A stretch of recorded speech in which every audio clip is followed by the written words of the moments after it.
The Igbo apex group, Ohaneze and Igbo, on Sunday demanded an apology and 10 trillion naira in compensation from President Bola Ahmed Tinubu to be paid to the Igbos following the revelation by former military president Ibrahim Badamasi Babangida that the 1966 coup was not an Igbo coup as alleged. The revelation was contained in IBB's memoir, A Journey in Service. The group noted that the coup unleashed disastrous repercussions on the Igbo people, among other factors, which ultimately led to the horrors of the Biafra War. Let me take their statement in part. The group wrote, "The Apex Igbo Social Cultural Organization, Ohaneze and Igbo, extends its profound appreciation to General Ibrahim Badamasi Babangida for his remarkable courage in officially declaring that the January 1966 coup was unequivocally not an Igbo coup. This pivotal acknowledgement is not merely a correction of historical nomenclature, but a significant moment in our collective pursuit of justice and reconciliation, signaling a potential end to the historical vindictiveness and cruelty that have been pervasive in federal government policies towards the Igbo nation. His forthright exemption of the Igbo from the egregious classification as enemies of the northern region in the aftermath of the coup is both timely and necessary, even if it arrives decades later. The mislabeling of the 1966 coup has unleashed disastrous repercussions upon the Igbo people, most tragically culminating in the January 1966 counter-coup, which decimated a military head of state of Igbo descent. The staggering loss of life, with approximately 3 million Igbos, predominantly innocent women and children, slaughtered during this conflict, continues to reverberate through our collective consciousness. In light of these egregious injustices and the deliberate neglect exhibited by successive administrations, Ohaneze and Igbo hereby restates its demands as articulated previously during the Justice Oputa-led Judicial Commission for the Investigation of Human Rights Violation panel in 1999. The present federal government, led by President Bola Ahmed Tinubu, must recognize this moment as an opportunity to extend a public and unequivocal apology on behalf of previous military regimes. Our demand for 10 trillion naira in reparations remains steadfast. This figure is not arbitrary, but a symbolic recognition of the indelible losses the Igbo people have endured. The time has come for true acknowledgement of these historical wrongs, which can only be rectified through reparations and sincere apologies. So guys, Ohaneze Igbo is making a demand of 10 trillion naira from the federal government after IBB came out to reveal that the coup that has been blamed on the Igbos wasn't actually caused by the Igbos. Also, the Yorubas are very furious at the moment after IBB also told the entire world that Abiola won his election, that he was actually the real winner of that election, only that he was under pressure to annul that election. People are wondering, why is he revealing all this at this time? For me, I believe this man wants to die in peace, because he must be having some condemnation within him, and that is why he's airing his mind, telling the world what actually transpired. Anyway, back to Ohaneze Igbo. Ohaneze Igbo is not happy with all the humiliation that the Igbos have gone through all this while, because this coup was seen to be orchestrated by the Igbos. They said the Igbos were the key planners, the key executors and all that. They blame everything on the Igbos, but IBB himself has said it wasn't an Igbo coup. Don't forget that this coup took place for a Yoruba man to become the leader, not even an Igbo man. So you can imagine what transpired that time, and many people are applauding IBB to have come out to say this. Like Ohaneze Igbo is actually praising IBB, saying even though he came out late to make this revelation, but it's very important that he said it for the whole world to hear, that the Igbos have clean hands when it comes to how this coup started and how it all ended. And now they are making a demand of 10 trillion naira from the federal government to be paid to the Igbos for compensation for all that the Igbo people have,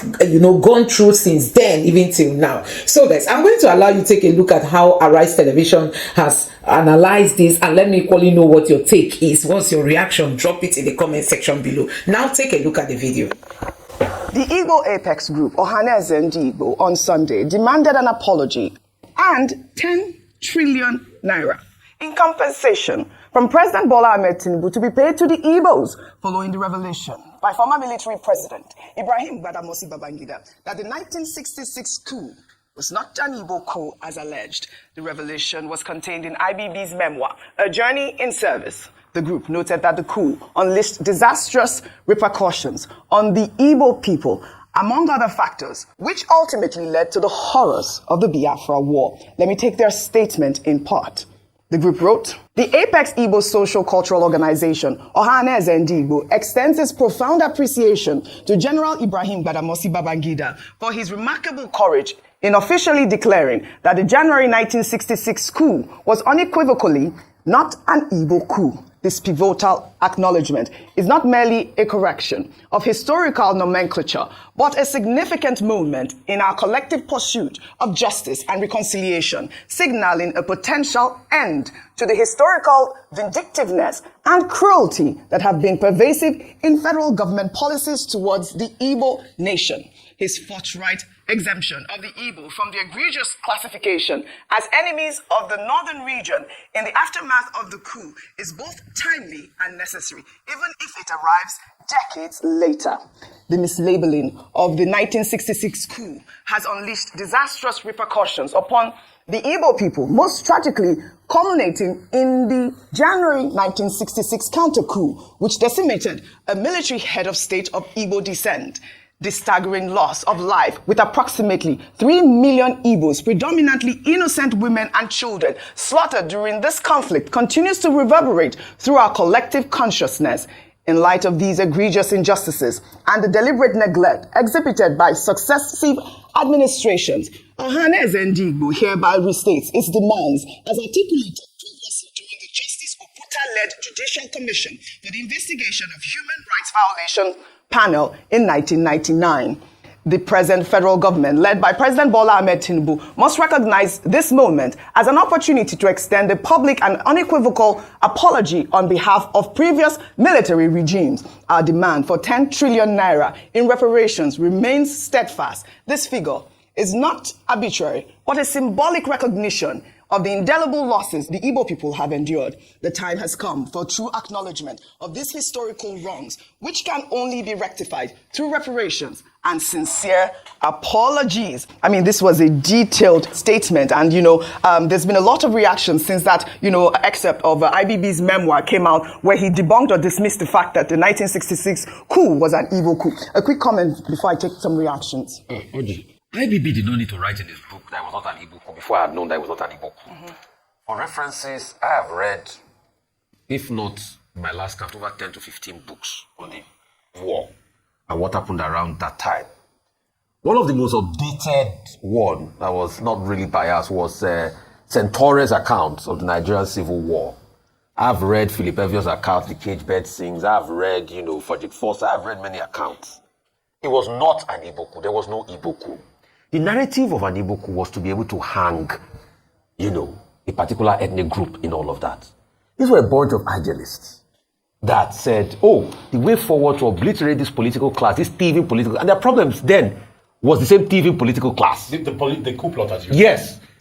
That they became very idealistic. And where did that mindset come from? It came from the elections and the fight that ensued after the second elections, after the 59, I think the 64 elections, where they saw what the political class was doing, where they saw what was happening in the south and other regions of the country. So this bunch of idealists felt that they could save the country, which was a big mistake. Ademoye that wrote the book, Why We Struck, was not an Igbo man. Kaduna Nzego was from Okpanam. Kaduna Nzego was so Hausa. They have Igbo indoctrination, was born in the north. His name was Kaduna because he was born in Kaduna. So all of this was part of the sentiment that they used for this war then. And there are many copious accounts. Mm-hmm. It was just a bunch of idealists. They felt the way to go was the way to clean up the system, but it was wrong. There was no ethnic. The same narrative of ethnic coloration stemmed from what the political class started infusing, so there was going to be a fight back. Coupled with the media. And that's why foreign medias also played a role in this. And they whipped up that sentiment, and it started to snowball into the anarchy. Right. In moving forward, we need to heal. We need to know that we are all we are all on this table of this hurt and pain, and we should try as much as possible to fix it. And we must be able to do justice. The greatest form of reparation for me is justice. Yeah. And we must stop the marginalization against the Igbos. Infrastructure must be built in that land. Right. We must allow infrastructure go round. Yes, we have development commission across all regions now. There are statutory transfers to the budget. Yeah. We must be able to pump money there. Also, we must bring about federal infrastructural present development. Then we must also stop this talk. An Igbo man cannot be president. Who said so? Who said so? Because you see, these people forget a lot. After the Civil War, one of the paths to reconciliation was that a deliberate attempt by the two key political parties to have Philip Omiedi as the running mate of Awolowo and what's his name now? The number one actor, Alex Ekweme, the first man to get a PhD in architecture in Nigeria. All right. So we need to be able to bring ourselves to this table of recompense and bring the conversation clear on the table that we must fight for a path to peace and stop this Igbophobia and hate against Igbos and all of that. All of us must be one to make this unity work. All right, so you're up for that, compensation, the 10 trillion. I mean, there's been conversation about, how that amount of money, there should be some sort of wider consultation as to how the Ohaneze arrived at that amount of money. But for me, due compensation. You believe in due compensation. A lot of federal infrastructure in the east and other parts that have been destroyed in the country. Sustainable ones. That's what I don't know about 10 trillion. All right. But I'm all about justice. So let me take a comment that followed that story. This is from Justin Collins, who wrote, Ohaneze and Igbo's demand for an apology and 10 trillion naira in compensation from President Tinubu following IBB's clarification about the 1966 coup underscores the Igbos deserving recognition of their historical grievances. This call for reparation reflects the ongoing need for acknowledgement of past injustices in the nation. The 1966 coup was never an Igbo coup. It was a narrative instigated by the Hausa, Fulani and other tribes to deny the Igbos their rightful place in Nigeria's leadership. This misrepresentation has fueled decades of injustice against the Igbo people. And, that sums up the sort of conversation we're hearing from the sides of, whether or not we're going to pay reparation. Well, amidst all the revelations made in IBB's book, a historic video of the late Chief MKO Abiola's appeal to General Ibrahim Badamasi Babangida in June 1993, shortly after the annulment of the June 12 presidential election, has resurfaced online. In his address, Abiola urged Babangida to reverse the annulment and return the will of the Nigerian people, emphasizing the need for democracy and justice. Let's take a look. I must appeal to Babangida. If he really truly loves Nigeria, he should set Nigeria free. If he becomes a civilian, as the army seems to be telling him to do now, it will make things a lot easier. But to be one civilian against the other, a man with a loaded gun, it takes a lot of courage to confront him the way God has had to make me do in the last few days, in the last few weeks. But if he did not want a transition, why order an election? All right, reactions galore. Well, Sadiq Abacha, son of the late military head of state, Sani Abacha, has defended his father following allegations that forces led by his father, who was then Chief of Defense Staff, orchestrated the annulment of June 12, when in a post on Facebook on Saturday, Sadiq praised his father's legacy and expressed confidence that history will ultimately judge him favorably. His post reads, "The man Abacha, you have always been the man they have envied with silent deceit. History shall remember you for being a better leader. No matter how much they try to put you down. As a son, I'm most proud of you today. You indeed are the man they wish they were half of." Well, Sadiq concluded his statement with, a Hausa phrase, which means whoever utters insult at a public market knows who they are intended for. I mean, this was a trending post. Ayo, you're shaking your head. It was a trending post. And we also saw Gusu Abacha's tweet where she wrote weekly on X, a direct dig at IBB. Ayo, quickly. All right. I think it's only in a place like Nigeria that would give guts to these children to come out and speak like this. Mm-hmm.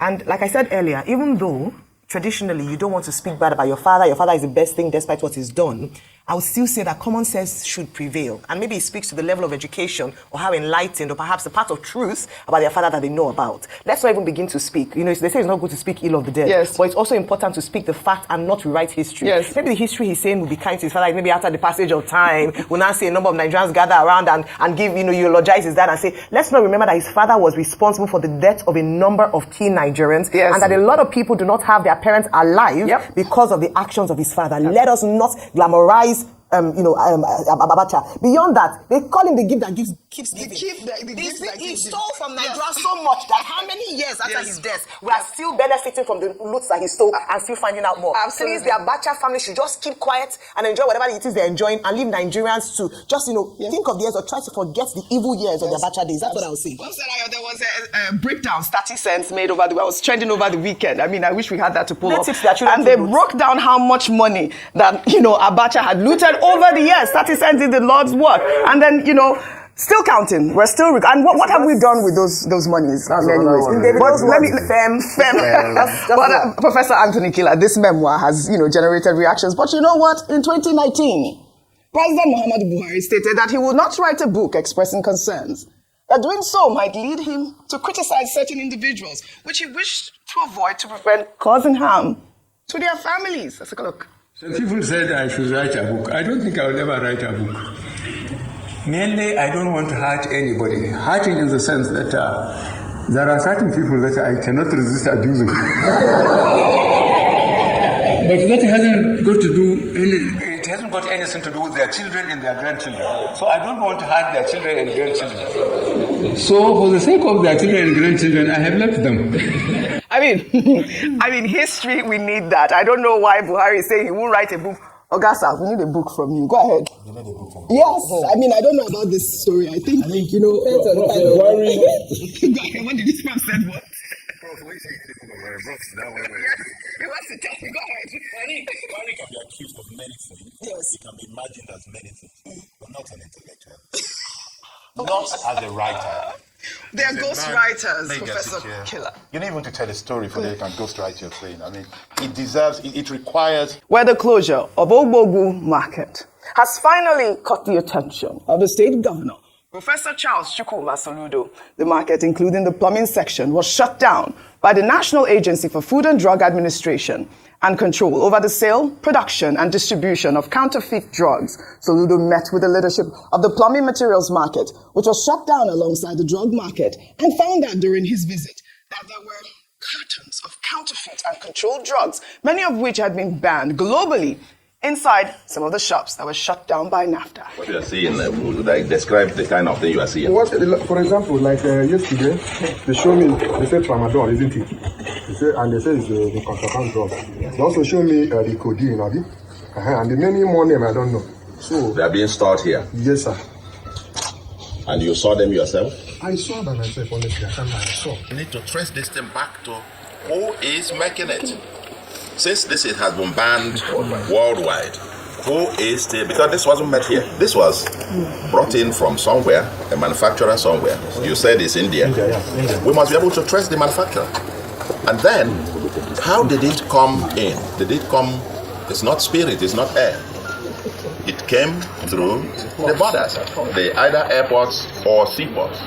So I think there is a much wider concern that we need to get, because I worry about the health of my people. All right, finally, Professor Charles Chukwuma Soludo has gone to the market and he talked about the fact that, he was concerned about the conditions there and all of that. But, they always say better late than never. Well, here's a video posted on Nafdac's official X account showing the fake drugs that were uncovered inside the plumbing material shops at the Onitsha Bridgehead Drug Market in Anambra. Let's take a look. You see the shop? See the full bags? That is package. Codeine. You can see? Full package. Inside plumbing material.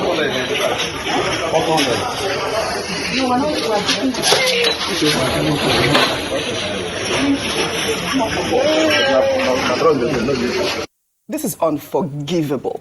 Unforgivable. But I would like to read out, part of Charles Chukwuma Soludo's tweet before I come to you. He wrote on X after that visit, with drugs and related matters captured strictly on the exclusive list, my visit today was interventionist.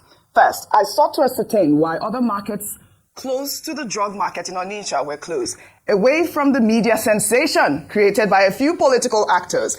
The leadership of the plumbing materials market, which was shut down alongside the drug market, confirmed to me that the discoveries made by the regulators in some shops in the plumbing material market were both shocking and disturbing. While we must rid our country of fake and counterfeit drugs, it is important for the federal government to tighten up the noose on the supply end of the value chain. I have directed that the search, which had commenced a few days ago, be expedited so that in less than 10 days from today, the traders at the plumbing materials market can be allowed to reopen and commence their legitimate commercial activities. And you know, a part of his tweet there got me confused. I don't know what the media sensation was about. I don't know who the political, well, absolutely, because Peter Obi did go to the market. And you are the media sensation. And I am the media sensation. But this is the conversation that we had here, and it was clear what we were talking about, that it is unfair to close down shops that have no business with the fake drug industry. It is illegal, and that is what the point that we're making. Now,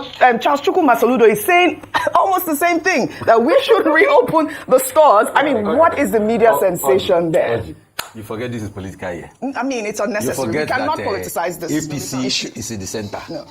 Valentine Igbo Yes. has gone to the APC. There are a lot of top contenders in the APC. Yes. Leading up to the Anambra election. Also PDP contenders and all of that. You forget it's political here.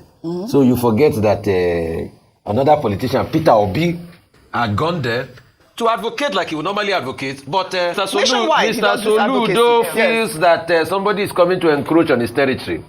So he didn't go there the day Peter Obi went. He left it for about a week after and came back to say all the same things Peter Obi said, but he now abused Peter Obi by saying media sensation. So this is politics. No, don't deceive yourself, Oju. Like my brother Telefroti would say, don't die in their war. Yeah.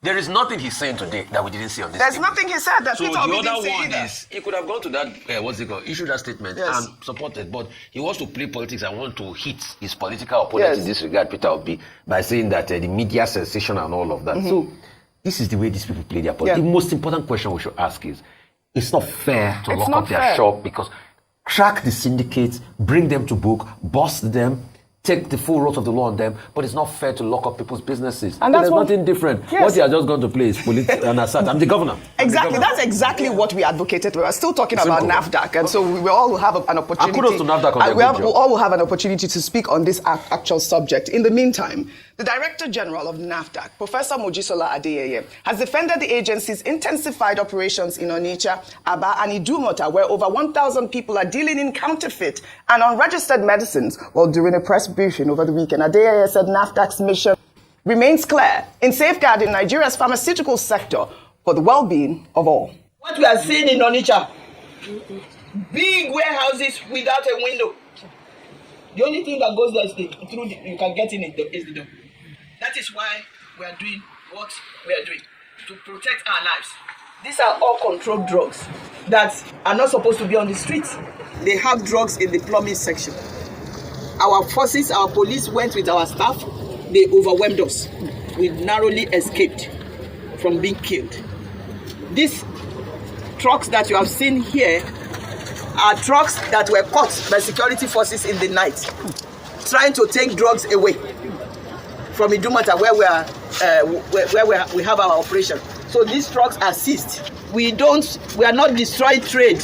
We are protecting lives.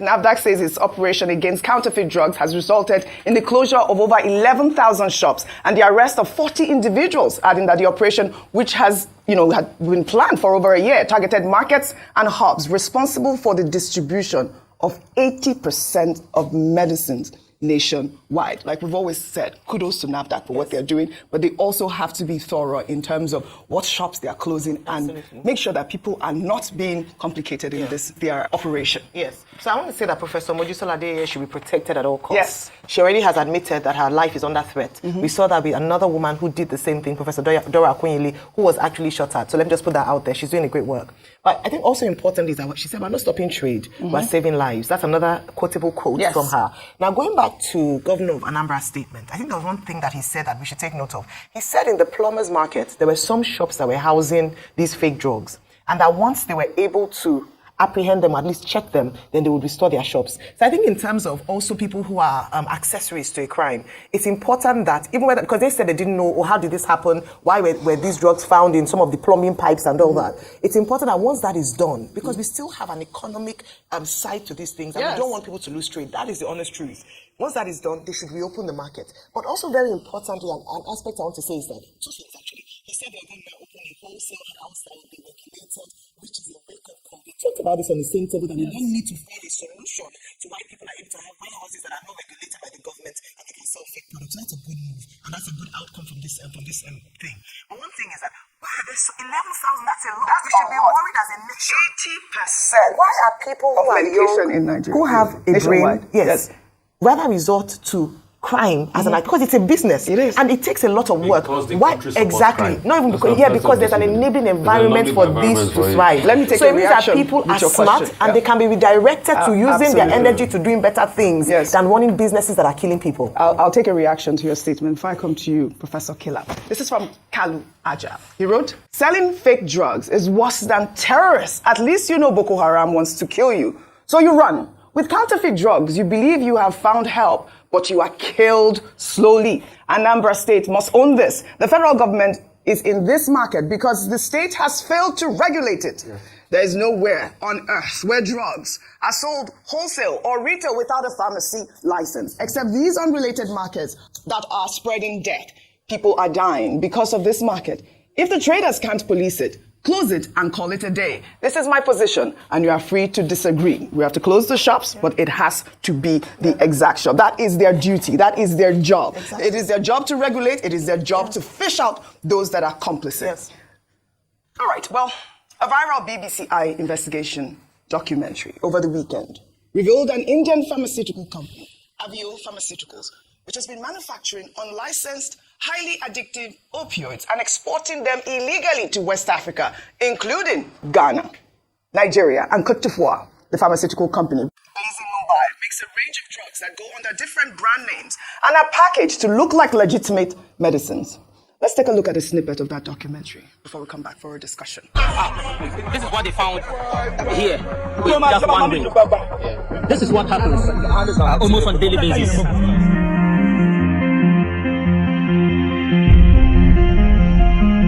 This is sample apartment careful tablet, everything is I can clear from our custom means India. You can clear from your side. You have locals are in the Nigeria, they can supply these materials. So our plan is to sell to young people. This item is talking about 10. But suppose you can use the 2 or 3 tablets in the one time. You can like this. So the kids will get really like this and that time. This is very high to in the end. But customer cannot understand that. He wants relax. He wants to relax. Any medicine can be huge. This is very harmful for the body. But nowadays this is business. Kudos to the people behind this documentary, really. And also, Professor Soludo had said something in that interview that who are these people manufacturing these drugs? And now we have found one company in India. I believe that, there have been reports about whether there's some sort of collaboration with the marketers here as well. Oh, definitely. I mean, you cannot do anything if there's no collaboration with the people in Nigeria, the expression is people on ground. You need the local collaborators in this kind of context to make it operate. But I think while the evil people are perpetuating their own evil, it is important that the rest of us, government and people, understand that those who sought to make money by peddling debt are enemies of the society. And we have to really treat them as people who are trying to kill us and ruin lives. Because when you sell a drug, you kill a patient, you break the heart of the family of that patient. We need to look at the ecosystem of what they're doing to feel the gravity of these people who are making money out of killing other people. Professor Mojisola Adeyeye looks like somebody naturally you would trust. And I agree with Ayo that says we need to protect her. She looks like somebody who will need protection. But I also think we also need to definitely protect her. And I think she needs more protection than a lot of people going about with convoys in Nigeria. Absolutely. Very well said. She has a legitimate case. But we also need to help her. She looks like a moral crusader who's passionate about what she's doing. But we need to help her understand the business side of things. We need to let her understand that whilst it is true to that saving life is important, it is also important to save living of people. Again, I repeat what we've said before. The operation of Nafdac and similar agencies has to be surgical, has to be transparent, it has to be swift, and has to be in the framework of the rule of law.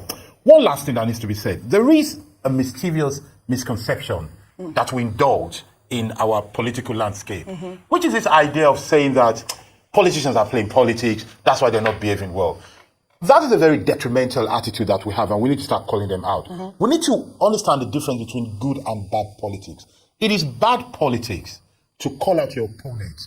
Good politics, what Gramsci would call the grand politica, is the politics in which you act. Even if it's for election, if you are in government, what you need to do is to very quickly do the right thing. That's it. If you're the governor of a state, you're supposed to be in that market before Peter Obi or anybody comes there. If you're the governor of your state, it is your duty to regulate your space of that market before the federal government comes. And by the same token, if you're in a position, you have the duty to bring ideas and alternatives, not to legitimate or not to point finger at the press. I think these are our elites, especially our political elite, but every other elite, we need to up our game. At the moment, it is pedestrian, it is down-putting, and for me personally, it's vexatious. Well said, Professor Killer. I told you always kill it. Very well said. Sums up the whole conversation there. Well, in another development. So guys, you have seen it for yourself. So Ohaneze Igbo is really right, as in, it's better it was said than it was never said. You know, you can imagine if Babangida had just died with all this information within him. Yes, some people have said he should be prosecuted. Some people have said he deserves a bullet in the head. Some people have said every kind of thing, as in people are expressing their grievances, their frustration, their annoyance. Why is he saying it now? But guess what? Ohaneze Igbo is really saying something totally different from what the narrative has been out there. People, you know, we all know that people have condemned IBB for ever coming out to say it. But as it stands now, you can see that Ohanaeze is even saying thank you for even coming out to say it, even though it took time, even though it took years for you to say it, but finally you said it, and that was what we wanted to hear. So guys, you can see Ohanaeze is really happy with IBB, despite all the things, you know, that the North has done against the Igbos. So Ohanaeze is saying it's very, very welcoming that you came out to say it, and that, you know, they are now telling the Tinubu's government to pay.